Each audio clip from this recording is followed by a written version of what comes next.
Durvis ir vaļā. Čau, es tev zvanīju, kāpēc neatbildēju? Viss kārtībā? Vai redzēji Rīgas Dinamo spēli? Ak, Dievs, jā. Pilnīgi katastrofa. Jā, mēs zaudējām par 4-1, un tā nervu spriedze. Man vienkārši nervi ir beigti, bet zini ko? Es šodien biju uz aptieku, un aptiekāri man iedeva Dinamo Rīgas nervu zāles. Vai tās palīdz? Jā, tiešām. Man vairs nav satraukuma par nākamo spēli. Varbūt arī man tādas noderētu. Es domāju, ka jā, rīt noteikti aizies aptieku. Tas noteikti tev palīdzēs. Vai ir nepieciešama recepte? Nē, tas ir bezrecepts. Lieliski.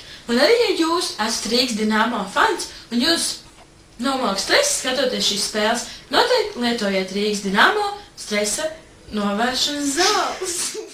Vienotība, ticība, cerība un veiksmi, kamēr Latvijā būs hokejs mūsu acīs.